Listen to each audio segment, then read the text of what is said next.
Good afternoon. I'm Deb Goddard, Secretary of Housing, and I will call this meeting to order. Happy to start reestablishing the workings of the Interagency Council on Homelessness. Obviously, this has to be a whole of government approach to addressing the issues that our state's facing in this arena. We will hopefully do better on attendance as we move forward and establish a regular meeting cadence. But looks like we won't have a quorum today, but there were no votes to be taken, so we will continue with the meeting, no problem. I have to do attendance, I believe.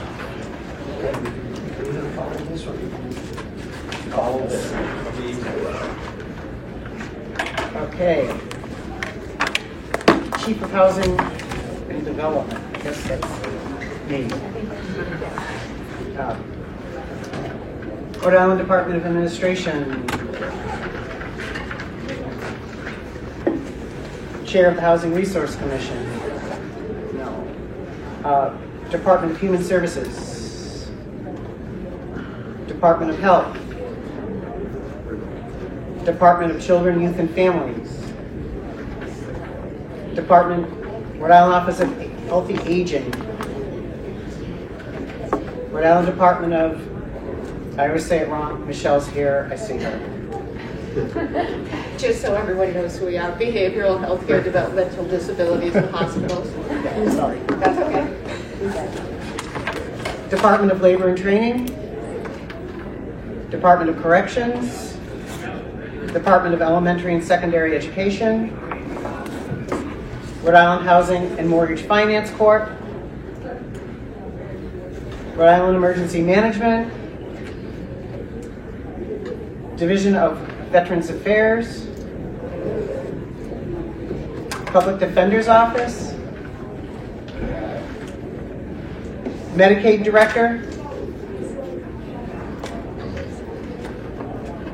Executive Office of Health and Human Services. Office of the Lieutenant Governor. I'm here on behalf of the Lieutenant Governor. Providence Veterans Administration Medical Center. Homeless Advisory Council. Okay. We do not have a quorum, but we're going to continue the conversation. So I'm going to turn it over to Kayla Rosen, our Chief of Staff, for discussion of the Housing Governance Report. Next up, go ahead, Kayla. Thank you. Really excited to be here today, and thank you to everyone who's around the table and who came and is joining us in the public. We're really excited to be reconvening this council, and it's a key piece of housing governance. So as folks know, this council has been dormant for several years. We're very excited to be bringing it back. And I know this is an ask as well from the advocacy community, so appreciate the advocacy that brought this together. And it's an important body and venue for us to have conversations around the whole of government response. I'm going to be speaking today about a report that's due in 11 days around housing governance. And many people in this room have heard me talk about this in a couple venues, so I apologize if it's repetitive for some, but wanted to make sure that we had this conversation here at the Interagency Council on Homelessness. Just for folks coming in, there are more seats on this side if you want to come sit. And Donna, I don't know if you're here for DHS, if you want to sit at the table. Oh, not really. All right, so just briefly, for folks who maybe don't know this as well, in the FY25 budget, which passed in June, the Department of Housing was charged with developing a housing organizational plan. It's due December 31st of this year. And the charge is here on the screen, which is that we will do a review, analysis, and assessment of housing functions across state government, and then make a recommendation around the housing organizational plan for the state, providing both comprehensive options, the benefits and disadvantages of those options, and then a recommendation. So I'm going to talk through what we've been discussing to date and the recommendation that we will be making. So just briefly.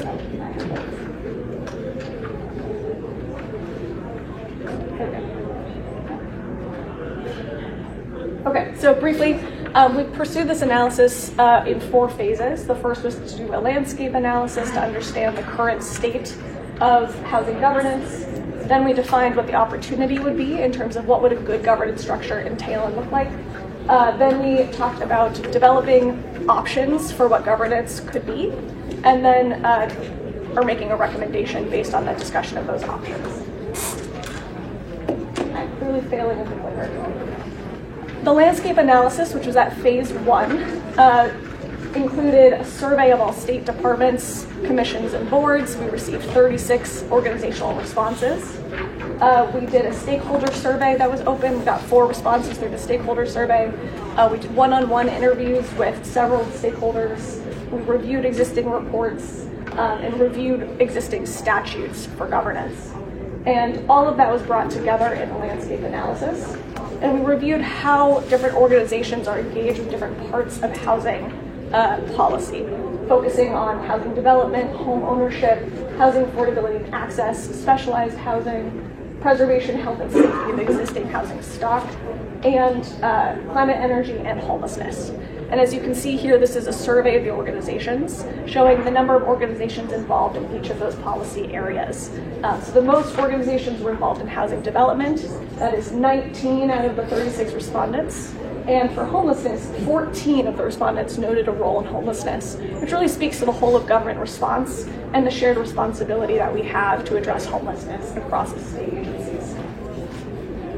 Those are the policy areas. So just quickly, some of the key findings coming out of this involved that the current governance structure is really fractured, that it's unclear how organizations relate to each other in this environment, what their roles are and their connections, that several entities are charged with developing strategic plans for housing and homelessness, but how those fit together and interconnect is really unclear. Entities are not structured or resourced optimally to achieve their goals. Data is dispersed across agencies and programs, making it difficult to have a comprehensive picture of what's happening in housing and homelessness. And the complexity of the current ecosystem, where authority and responsibility are often dispersed, makes it really hard to understand what's happening, as well as track information or processes, which makes transparency even more difficult. These were some of the high-level takeaways. There are more specific takeaways for each of those policy areas. The landscape analysis is posted on our website. It's long, I apologize, but it's there if you'd like to read it. So building off that, we identified what the opportunity criteria are. So what would a good governance system look like? What are the criteria around that? That's what's listed on this slide. So ensuring role clarity, being proactive and not reactive, maximizing resources and streamlining operations, and ensuring transparency and accountability. There's more bullet points underneath. Apologize, it's very small on the screen. So looking at that, start to think about what could the options be for what governance could look like. And before I go into that, I just want to note, this was a project around looking at what an end state might look like. What is the end state for governance? It's that to get there will take time. It needs to be phased. It needs to be appropriately change managed. So this is, again, talk about the end state, but any process to get from here to there would need to require its own plan and very thoughtful approach. So just want to lay the groundwork for that. So just as a reminder, kind of our current model, this is not a perfect summary, but our current model of housing governance is on the left. That's kind of a visualization of what that looks like. And then on the right are those opportunity criteria again. As we developed options, we thought about what are the core housing entities in our state, and what are their, core capacity. What are they best positioned to do? And, focusing in on homelessness-related entities, the Department of Housing is charged as the lead agency for housing and homelessness. The Interagency Council on Homelessness, this body, is particularly well positioned to bring the agencies together and think about how we can collectively address homelessness and leverage the fund streams and strengths of each agency. And the Continuum of Care is a federally defined entity. Elizabeth is here, who is on board here for Rhode Island Housing, but also can speak to this. We have many board members on here as well. It fulfills federal requirements for a continuum of care. including the operation of a COC. It designates the HMIS system, and it oversees the coordinated entry system. The others are listed as well. I won't go into depth. So thinking about the core capacity of each of those entities, we've developed two options for consideration. Option one on the left focuses on clarifying roles and formalizing relationships between different entities to get at some of those issues I raised earlier around how do these relate to each other. It also it eliminates this body called the HR Coordinating Committee because that was charged with doing interagency coordination. In this, we'd be charging the department with doing interagency coordination. And it would streamline duplicative planning functions. So trying to streamline all of that planning and strategy into the department. There are many different plans being created, but there's one plan. On the right, option two builds on option one. It centralizes policy, strategic planning functions, and funding within the Department of Housing.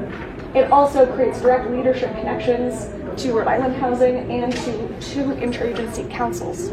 We have this interagency council on homelessness, but there's no equivalent interagency council on housing production and preservation. The idea would be to build the equivalent council for that piece to bring agencies together to drive strategy.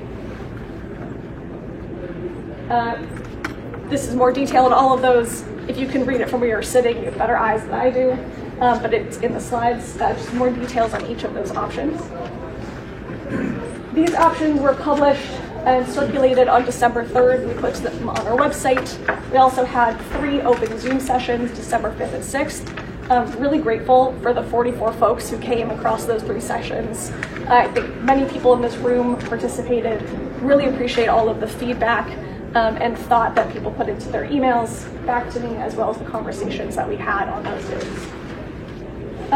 Just to summarize the feedback on option 1, lots of advantages around that coordination and making sure there's clarity around roles. And some of the disadvantages, people really noted that it didn't seem to go far enough. It didn't address all of the opportunity criteria in the landscape analysis. Option 2 had the option 1 advantages. In addition, it had even more enhanced role clarity, and it established those 2 interagency councils, which people saw as a big benefit. In terms of disadvantages, folks noted the department's resources and capacity moving forward, the consolidation of funding and financing responsibilities, and really the role between us and Rhode Island Housing, and just the sufficiency. Some people think option 2 didn't go far enough in terms of consolidation within state government.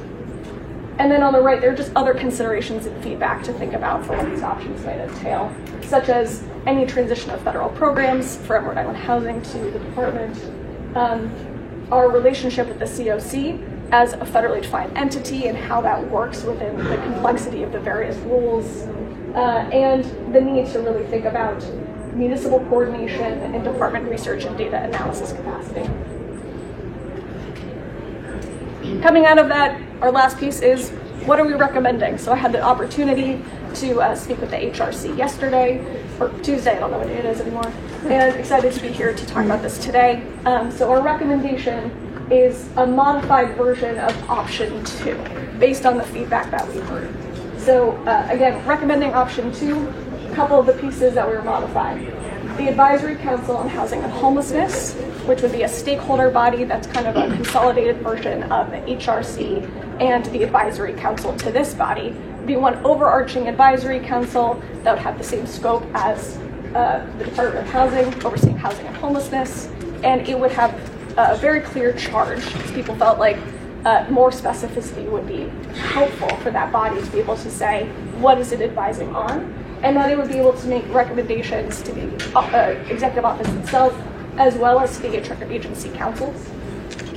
On Rhode Island Housing Board, to maintain the current balance of ex officio and appointed members, that the Secretary of Housing would replace the Department of Business Regulation director on that board, and the Secretary would be the chair of that board.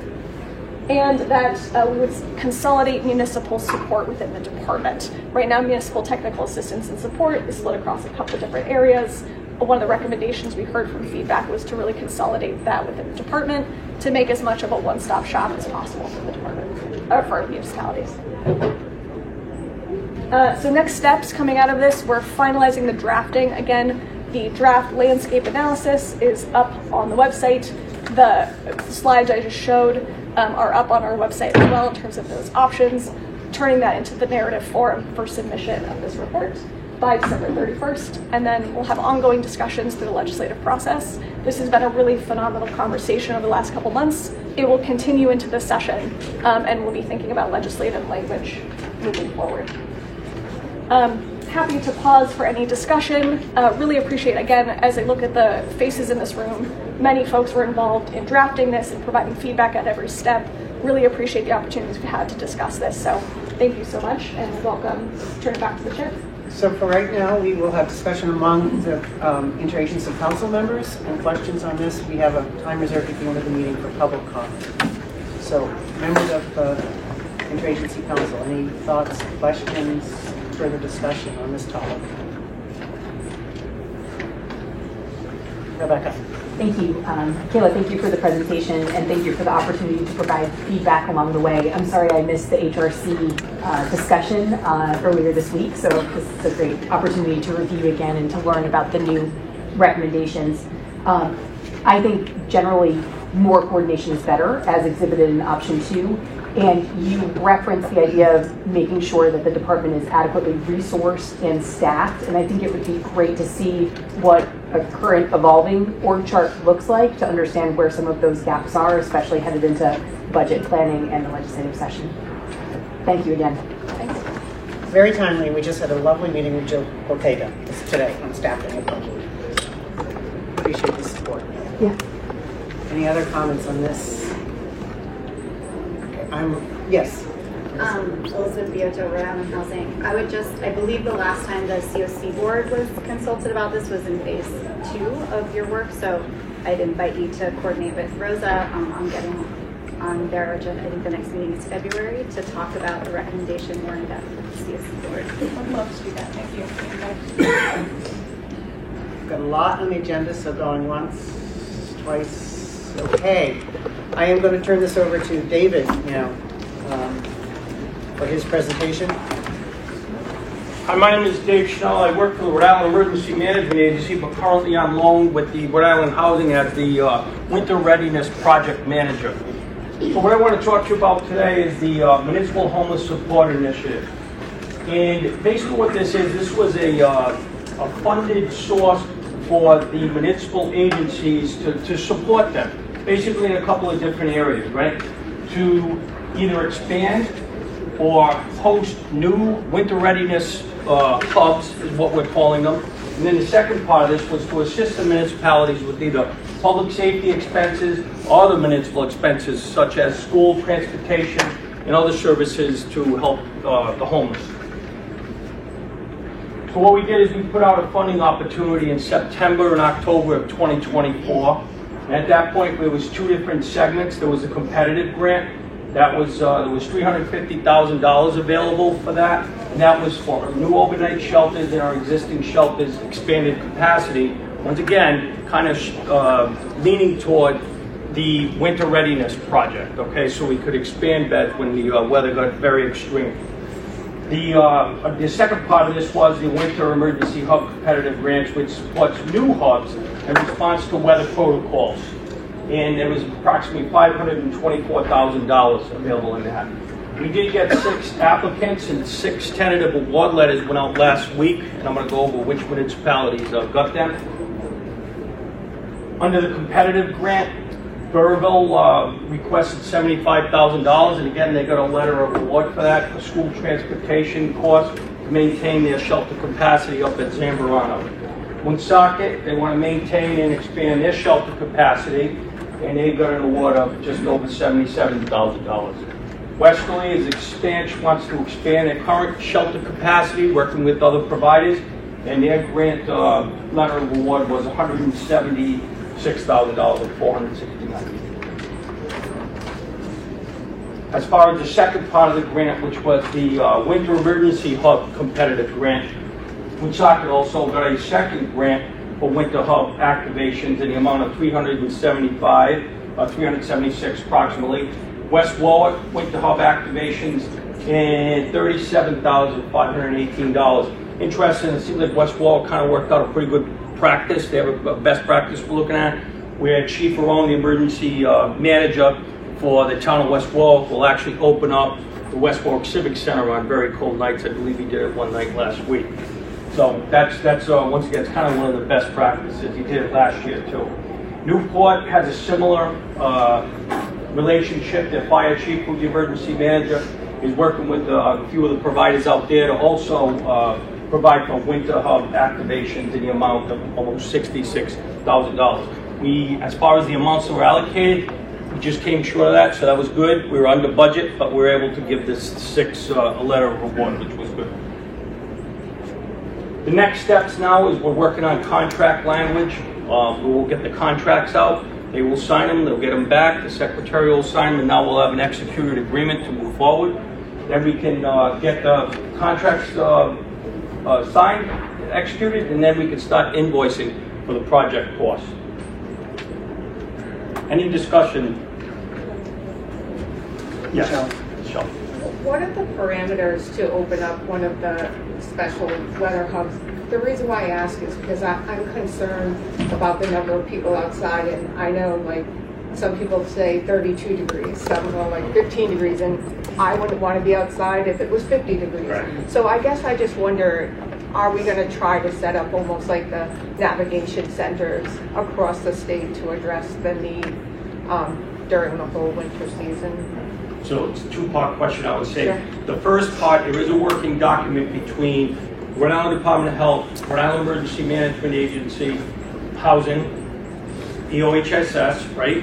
And I think there's one more, RIDO, Rhode Island Department of Health. So what happens is, and Tom will tell you, he's the Deputy Director of REMA, we get reports all the time on weather, whether there's going to be any extreme weather. We analyze that with the National Weather Service. We have a direct line with them out of the division out of Taunton office. And what we'll do is we'll get together with the Department of Health, find out if we feel that there's a situation where people might be at harm. Then we get a hold of the Department of Housing, we'll have a conference call, and that's when we'll kind of work it out. Now, exactly what you just said, there's been discussion on possibly lowering the threshold as far as activation goes, and I know the Secretary got it and just reached out to me recently. She wanted to comment. Yeah, I very recently, but I have asked, and Raina and we will have a conversation about what that trigger is. Yeah. The second part, I mentioned something about navigation centers. I'm going to have to say I'm not totally familiar with them. There was some discussion me and you had early on about navigation centers, but I'm not totally familiar with that process yet. It's an active strategy we're trying to work on. Yeah, I worked closely in Woonsocket and West Warwick, and I have to say the two communities are here, and they're amazing. Woonsocket was led by the city councilwoman who's here today, Valerie Gonzalez, and you know, even when you have a community who really wants to identify locations and do this and make sure people are safe, it's really hard to find space. So I mean, I think West Warwick and Woonsocket have been leading the way in doing this, and Providence has been doing the work with the Armory in the past, and I just feel like, I don't know, there's got to be a way to kind of get these communities to come together because it's cold out there, and even when it's not cold out there, people shouldn't be outside. So I don't know. I know it's a strategy. I just wonder, I'm saying this today, preaching to the choir, because I think that having the directors and the state leaders here around the table might be a way for us to kind of push forward this best practice that they're doing in other places to address the short-term need and then build the housing that's needed to actually house people. Okay. I'm hoping that will, you know, and I know we're the week before Christmas, but I'm hoping we'll see more people around the table to really come together with the collective power and political will to move it forward. Any other comments from the commission, the council first? Yes. I actually have a clarifying question. I think you were saying that navigation centers are best practice. Is that what you were saying? Well, and if so, not for I guess either term. way, could someone define navigation centers for me? Do you want to do what I mean? So that I know what it is that we might be looking to do in the short term or not. Do you want to do it, Ben? I can't. Sure. I think we're working out that framework and imagining what that could be, right? There's a few different options for a navigation center.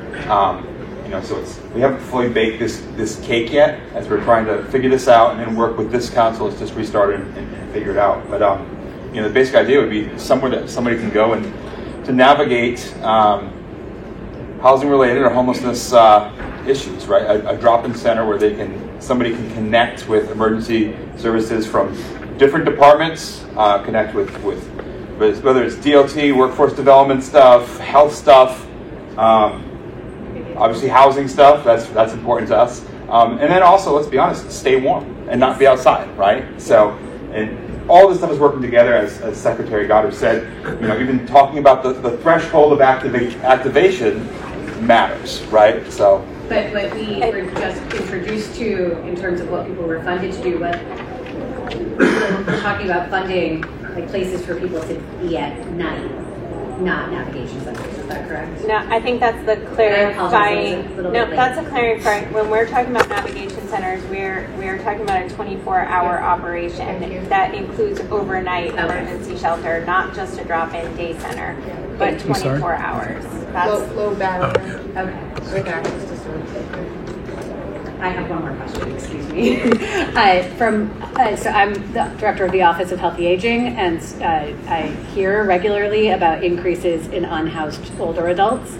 And I'm curious about whether we know that about accessibility for those places that have been funded.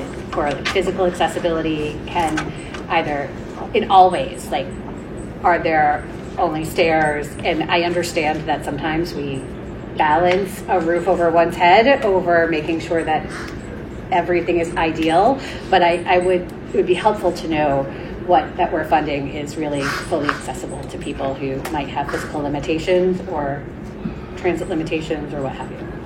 Do we know that at this point, or can you come back at another time?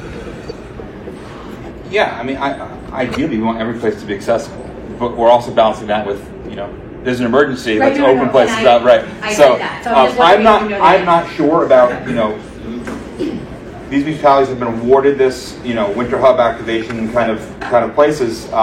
Where they're running those, I'm not sure what those places look like. I think it would just be helpful to know, not necessarily as we don't get that. We wouldn't turn down a roof necessarily, but for people to know where there is availability, and then as we look to expansion, prioritizing spaces that, if we find that nothing is without stairs, then we should ideally prioritize some things that are without stairs first. That's a really good point. Thank you. Yes. Jerry Larkin. So, I expect you want different perspectives, and some of them are not necessarily direct, but they're adjacent. And just in considering sort of metrics or thresholds, I guess the thing I would want to be sure is that the metrics are multifactorial. It's not just temperature. It could be, wind and rain and all those things that drive. And then I'd sort of hope that there'd be another pipeline into the decision, which is demand. So, people will, be more. So if it doesn't matter what the conditions are, it should really be who needs it. Is there a population that needs housing that would want to access the housing? And maybe if you open it and no one comes, okay, that's fine. But if you open one hub and it gets quickly filled, or even though it's really nice weather out, that would be, I'm not sure if I'm making myself very clear, but it should be not just because the temperature is X or Y, a hub opens, but rather people are looking for housing for whatever reason right now, and therefore we should be opening up the hubs, sort of taking it from a different perspective. In an ideal world, I understand that. And that is a problem for us, for all of us collectively, Right. That we need to solve for. So again, I'm limiting questions right now to the members of the council. We have public comment coming up. Anything else from the council? Yes, Elizabeth. Thank you. My first question is at the person access level, like sort of continuing with Maria's. And, can people speak up, because there's between air conditioning and a meeting over Sure. there. Yeah. Sorry. Is this good? Okay. Sorry about that. At the person level, how access is envisioned to be managed into these projects. So if I'm a person in one of these communities that is getting funded, how will I, or maybe the outreach worker that I know, be getting me into this program? Is there a step involved? Do I show up at the location? Can you just walk us through how that is planned? So the current process is if we have what'll happen is we'll get that group together. If we really need to open up the winter hubs, what we'll do is we'll get together with the governor's office. We'll work with our PIO, Public Information Officer. We will put out a press, the governor's office puts out a press release. It names the addresses, locations, etc., where they are. Put it on the websites. We push it out through social media. So that's the current platform right now. Now you're saying, so how does that person though get access to it? How does it trickle down to the public? It's kind of, that's where you're going. So again, that's our approach right now. We reach out to all the providers too. That's part of the process too. So all the providers that are happy, so they've got, hopefully that trickles down to the caseworkers also. But you know, so it's like anything else. I bet there's always a better way to communicate, because that's always a problem or a challenge. Yeah, no, definitely. Thank you for that. So maybe to more information as you have it on the timelines you expect, so like how much notice the community will have when a site is opening, would be helpful so that we can all plan those networks of communication that you just mentioned that are complicated. My other question's around data collection and just what the plan is on how to track how many people are accessing the site and how you plan to do that, and if any performance metrics have been talking about, obviously, you know, so we can just see what works well and what doesn't as we look at the intervention. So I do know that's built in all our contracts as performance metrics, and I know we're working with, I think your crew is working on a little bit of some processes on that also.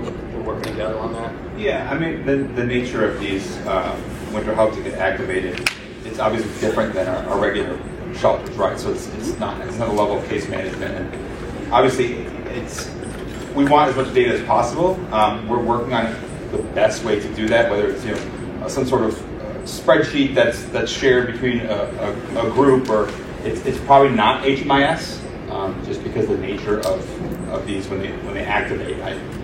But we are trying to work through that and figure out also with whoever's running these, right, and what their model is, what they submit in an application of how they're going to run it.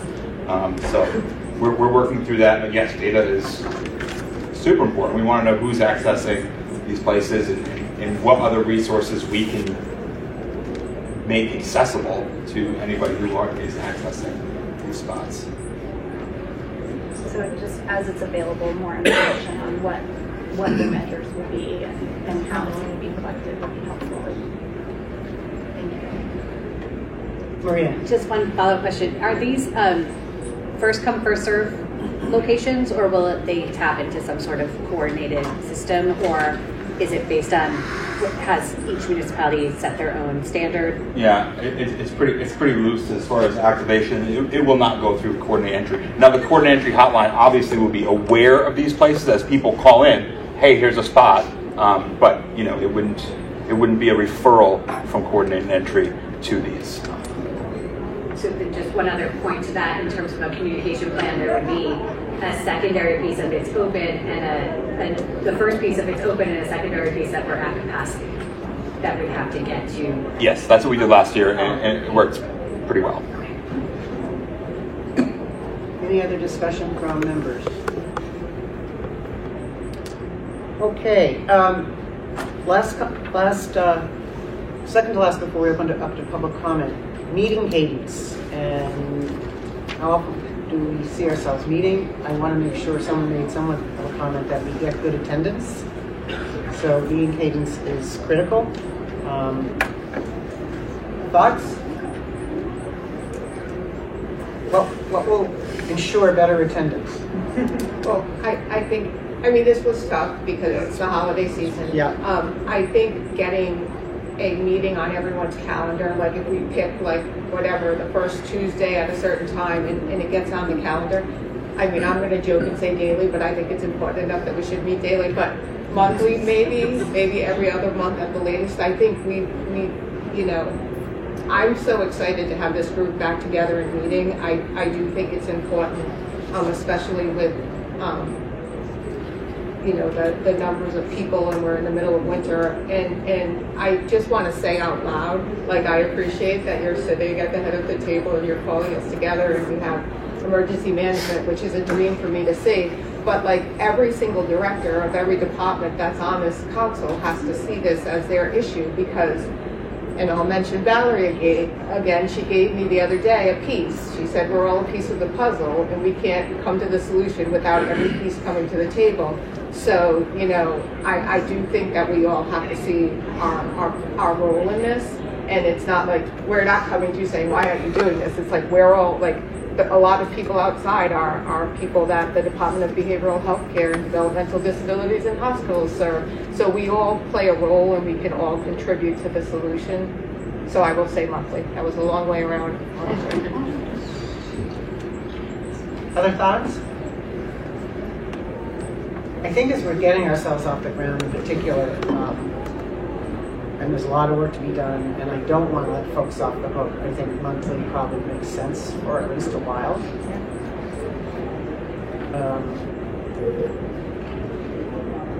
Time of day, day of the week, not Monday or Friday, I think.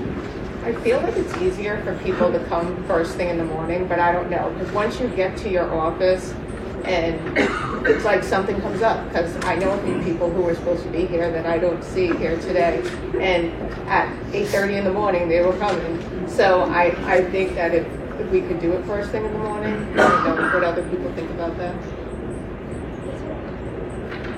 Well, if you're silent, I take that as not an objection. There's a, okay. Okay, we will get a calendar out for at least the next 6 months. Yeah. Other business for the council. Okay, with that, yeah. Secretary, yes. Just one question. I'm musing upon early in the morning and the other bridge, not the most recent bridge. I have to take that same bridge. I know. So, are you anticipating this always being in person or virtual? Because that has to be. Yeah. Okay, because it's an open meeting. Got it. So that significantly impairs at least one side of the state. Yeah. And then sort of a other question about related to cadence is, who's attending? Is it at the director level, a designee? If you really want to get something done, you probably need the directors and a level 2 person. I really want to, I agree, absolutely. We need decision makers. Yeah. But you also need programmatic people. We need decision makers. But following on that, like, I can be a decision maker, maybe, I'm not sure. But I also need someone who's in the meeting with me who is going to be the follow-up person. Yes. So I would encourage kind of both levels of participation. I agree. What it's worth. I guess with an open meeting, anybody can come, right? So. Michelle? Just since you said it, because I didn't want to say it first, I completely agree. When we had the interagency council before, the reason why we are where we are today is because we didn't have directors sitting around the table. So I'm actually here as the number 2 person. So I plan to attend all of the meetings with my director. So I love the idea of having 2 people from each agency. Okay, we're going to move to the last part of the agenda then, and we're opening it up for public comment. I want to be clear that we have about 20 minutes, so I'm going to run down the list of folks that have signed up. Please try to be efficient in your comments, and we will start with, and excuse me if I don't read the names correctly, Stephen Alquist. Should I do it from here? Sure. All right. I just wanted a couple comments. First, this room is not really great for amplification for hearing, and I think that would be nice to have amplification in the future. Second, I think this building itself is a barrier to entry for many marginalized people. You have to go through at least 2 2 layers of security. So if you're a person who might be marginalized or fear the police for any reason, you might not want to be coming here. And I think those people are being unfairly ostracized from attending because of where this is. Moving on to the major issue, I think there is a lack of urgency by our state leadership, as evidenced by the fact that very few of those leading the various departments and serving under the governor felt the need to attend. They sensed their boss's lack of concern, I believe. Some in this room will be taking a vacation time over the holidays while people freeze to death on our streets.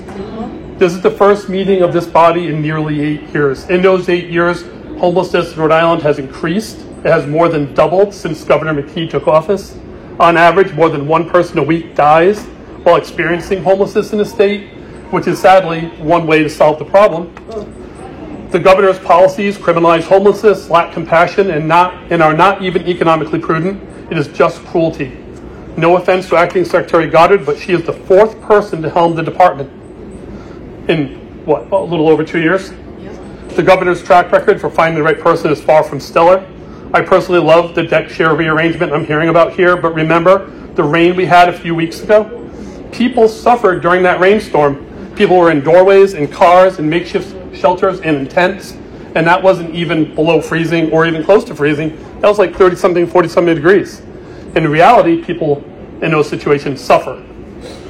I will not believe you when you say you are working on this. I will not believe that your plans and ideas and RFPs will make things better. I've been through this for many years, been covering homelessness for 12 years. I will only believe when the people on the street are able to tell me that they are receiving real help. And until that happens, everything said here is kind of bullshit. I will believe you when death while homeless becomes shockingly rare, which it isn't right now. It is a weekly occurrence. It happened on Broad Street just this last week. A man crawled into a back of a U-Haul truck and he died. Whether from overdose or freezing, I don't know, but that's something to think about. During the Housing Committee hearing about Echo Village, the fire marshal said that people being outside is not an emergency. It's just homelessness, he said. It's giving the sense that it's just ordinary. But it is actually an emergency. And Ben, you said it. You said that we're going to seek out emergency care at these new navigation centers, right? If they're going to navigation centers and getting emergency help, I think we can know this is an emergency. I will wrap this up. I'm pretty close to being done. We're balancing these navigation centers and CES with an emergency. We're pretending it's not an emergency, but it is clearly an emergency when people are dying. This room, these people in this room around this table might see it one way. I do not. And lastly, I will say, do you know that there are less than a quarter of the beds needed to help LGBTQ youth who are experiencing homelessness than we have? Those beds are all full. There's only one shelter that does it in Rhode Island. It's full. There's probably 4 to 5 times that need. And and that didn't even come up today. So that's all I have to say. Sorry for being angry. Thank you.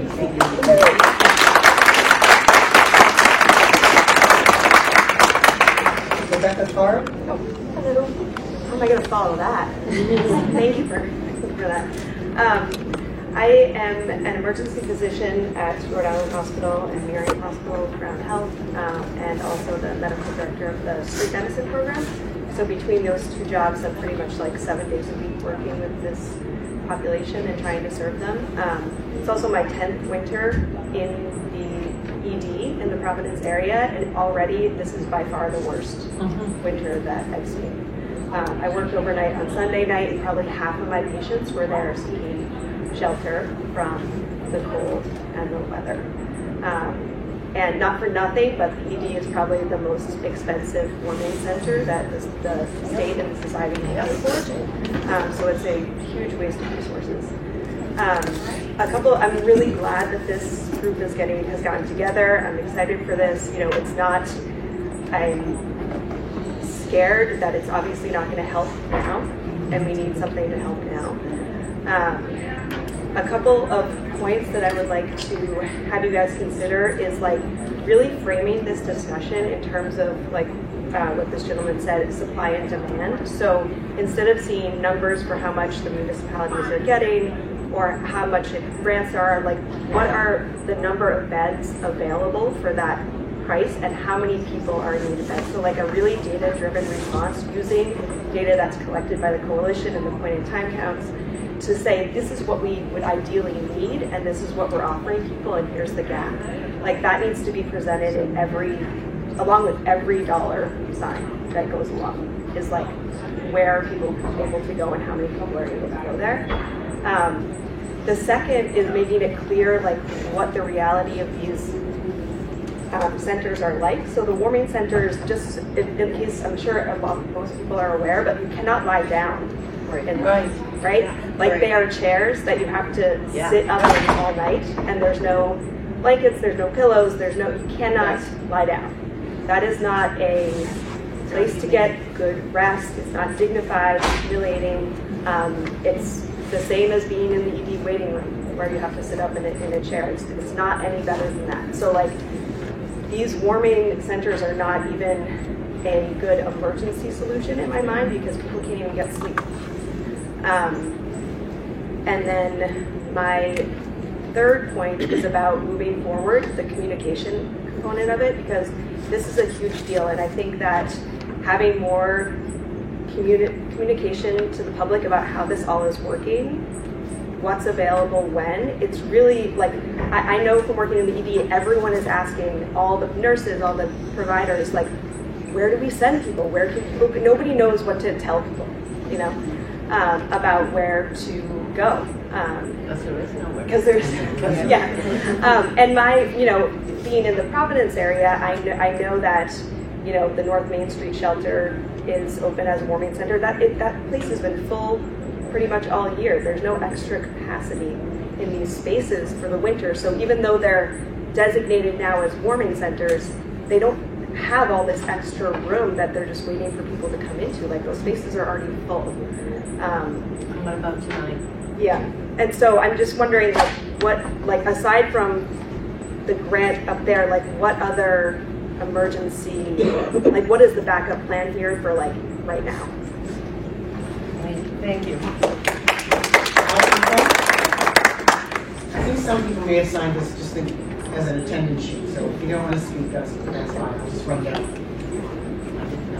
Bernie Bedreau. Hi, I'm a volunteer with the Rhode Island Housing Homelessness Advocacy program. I've been involved for about a week and a half, but I've worked on hunger and poverty issues in the state for 45 years.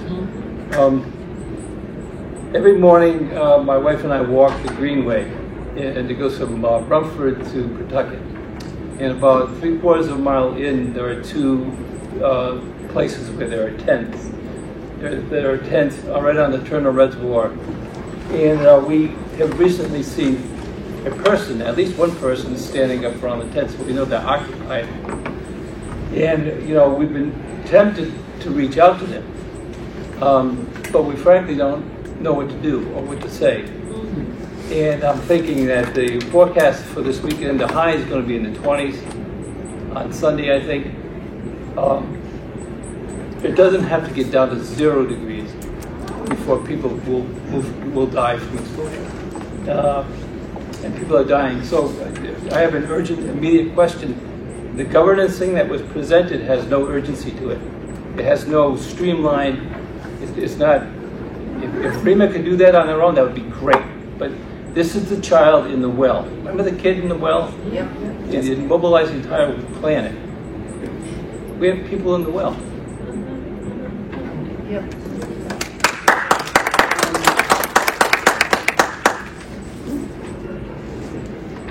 I think that's my scratchy. I think that's my scratchy writing. Valerie Gonzalez. Yes. I'm a Woonsocket City Councilor. I started my capacity of serving the community as a minister. My husband and I pastor a church, and I was elected. I just got elected for my 3rd term of 2 years. So I'm very new to the politics of this, but I have been serving the community for a long time, and I just want to applaud the efforts to put this together. For me, I can tell you from my personal experience coming in, not knowing a lot about the workings of how everything operates at the government level, it was very hard for me to understand a lot of things. And what I really felt that the more I learned about different agencies, there was some kind of disconnect. And that was my personal experience. So in 2023, we started the Community Partnership Task Force. We put together a committee, this task force, to where we sit the mayor, city councilors, we have public safety, housing, state and local agencies like CCA, which is with us in HES over there. And putting everybody at the table began a conversation that has been probably one of the most productive times that we've had in Woonsocket. While when you look at these statistics, it doesn't necessarily reflect that because it takes time to put some of these things together. But the conversations that are happening in Woonsocket, I am very proud of the efforts that are on. We just got a new council elected, and we have a lot of willingness to get things done. But for us, it feels a little bit frustrating when you have that much willingness, but it seems to be like a lot of roadblocks and a lot of red tape to get things done. I just had a meeting with one of our newest counselors, and he's like, well, what can we do for tomorrow? And yes, there are things that we can do short terms, but we have a lot of limitations. We currently have a property that we're looking at. We want to get it going, you know, as an immediate shelter. Woonsocket, we have hundreds of tents in an 8-mile radius city, and every time it's cold out there, or any time you have bad weather, you have people coming over to the different social workers, and we're having an issue even with social workers for the first time feeling as they're depressed because they're looking at people face to face and they're not able to give them the resources necessary. I will interject one thing in there, and the way I see this, while I appreciate all the help that everybody and the willingness that we all have to help, I also want to see if there's a way that we can get a thought around not just helping the homeless, but helping them help themselves. The homeless people that I'm meeting are so willing to volunteer and to be part of the solution. And I think sometimes we want to give them a solution. If there's, in whatever agency you are, we can find, I think I do have a letter that from the task force that I want to just quickly read, and I will end with this. Dear members of the Interagency Council of Homelessness, we applaud the state for bringing back the Council on Homelessness after a 10-year hiatus. Woonsocket began planning a group of city leadership and community providers 2 years ago, with a collaborative effort has led to the development of a plan to end homelessness through short-term support and longer-term development supporting housing.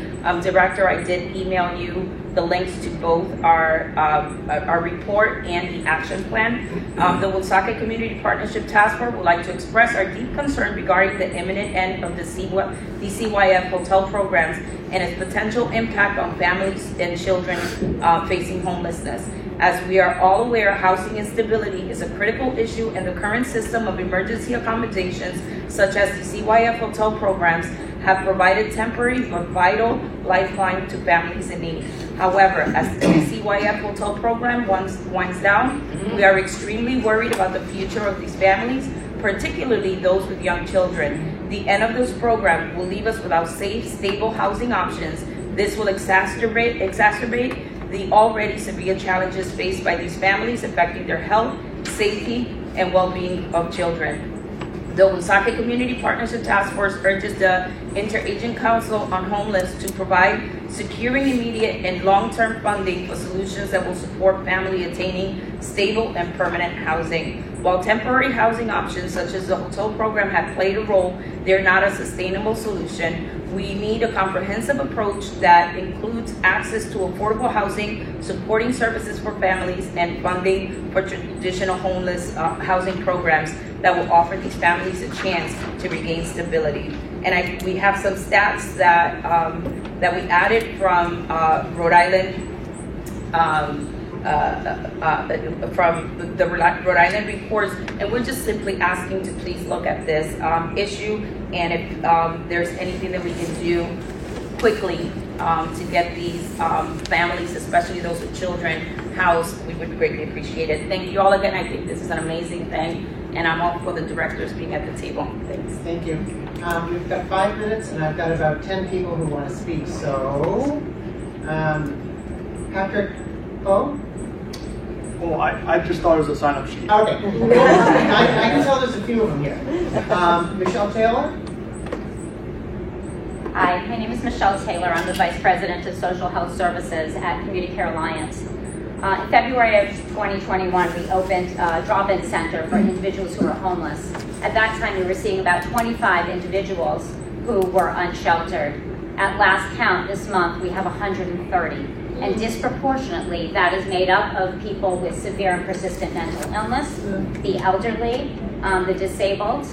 Recently, we had a gentleman released from our local hospital, 74 years old, with a walker, diabetes, dementia, and we kind of scrambled to find him a temporary placement. But this is a man who needs an assisted living facility. We found out that he was basically turned away from every single option that was available to him. And we got him back at the hospital to see if they could facilitate it. As a behavioral health organization, we do not have the ability to get someone placed in an assisted living or a skilled nursing facility. When I called to check on him the next day, the discharge planner in the emergency room told me, "We are very busy here," and I'm quoting verbatim, "We are very busy. We've had 4 calls on this man. Leave us alone, do your job, and get him housing." He was discharged, we were told later, to one of the emergency shelters in the state. I called to confirm that he was there. He was not there. He eventually turned up again, was re-hospitalized for about a week, and then we were told, good to go, he can ambulate, no problem. So we coordinated with one of the emergency shelter providers. When he got there, they were like, we can't help this. I mean, he was so, yeah, okay. So the bottom line is, our system is deeply, deeply, deeply broken. There are places I called EOHHS, I called Department of Health, Office of Healthy Aging. I have filed complaints everywhere I possibly can. I wish this were a unique incident. It isn't. It happens to us every couple of weeks that we are having someone in such a dire circumstance.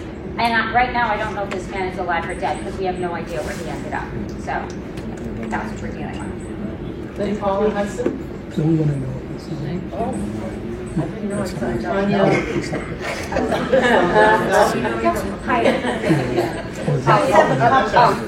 I'm sorry? I just wrote them some more. Just a couple of questions. Why does it take 5 departments to determine that we should open a warm shelter?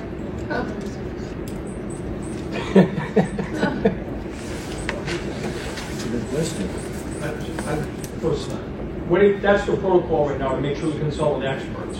So that's the reason it's set up like that. I'm no expert. Yep. I'm not. I'm an expert in delivering services to the homeless. Okay, but let's keep, I'm not. I'm sorry. We'll never get through if you start debating, so please continue. Yeah, but it seems to me, that we know when it's going to be cold. We know when rain is coming. Actually, our meteorologists have gotten very good lately. And, so could we not just rely on them and not have this chain of command that has to be consulted? And my second question is, what about tonight? That we continually ask, what about tonight?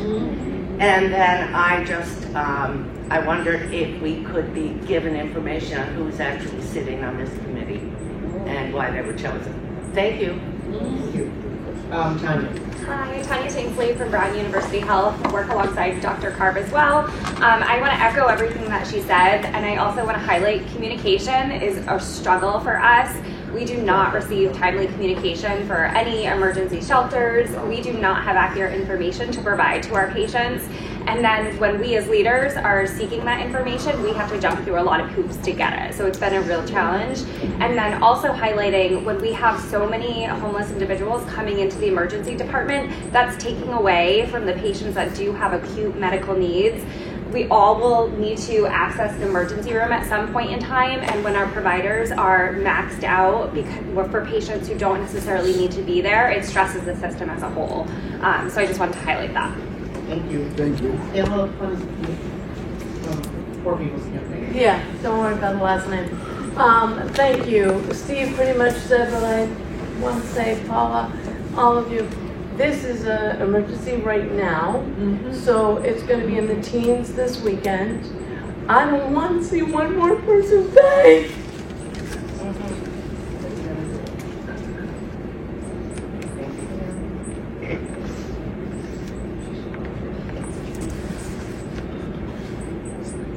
Sorry.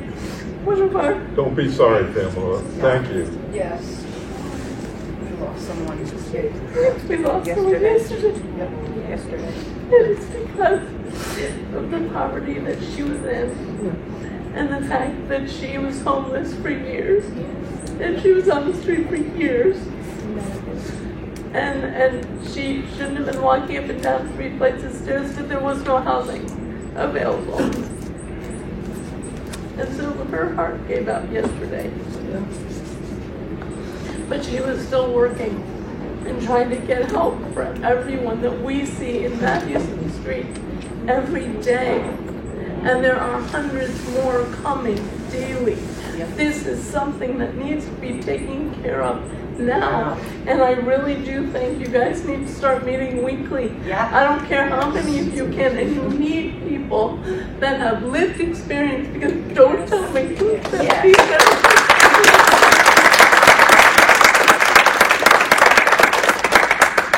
don't tell me the theoretical experience. It is what we need to rely on right now, because we've been relying on this ever since we started working on this. And Eric, how long have you been working on this? 30 years. 30 years, okay. So at this point, we need to talk to the people who are on the street. We need to find out what's happening. Yes. We need to find out what we can do. And we have buildings in Rhode Island that we can put people in when they are in danger of losing their lives. Yes. And we also need to stop the practice of harassing our people that have nothing else that they're doing.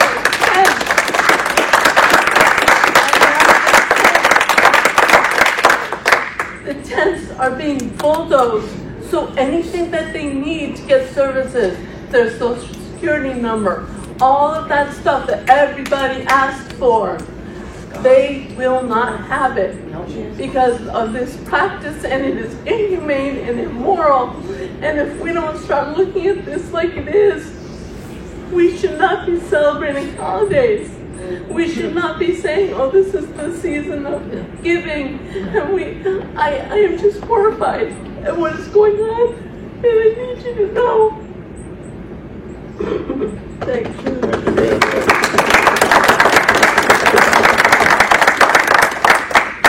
Okay, we're over by 5, we'll go another 5 too. We've got a few more people here. I'm not sure if Dennis Gonzalez went to sign up. Yeah, okay. hi y'all. Dennis Gonzalez from the city. My only thought was, well, I have two.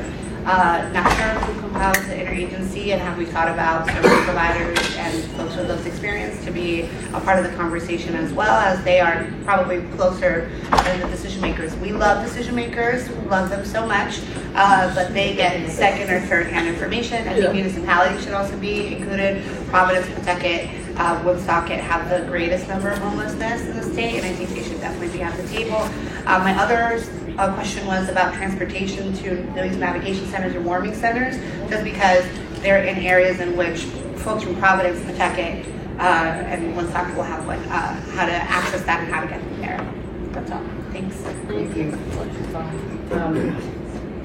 Jill Lassner? I thought it was a sign-up sheet. Wendy Monroe.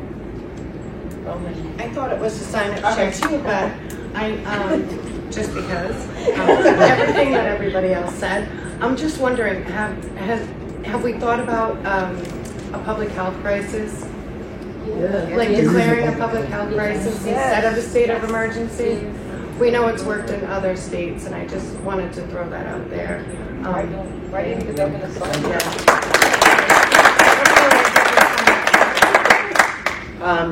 We have several people from Matheson, so 4 people. Ken, Phyllis, Tony Lee, and Kathy. Can we have maybe one representative? Go, Phyllis.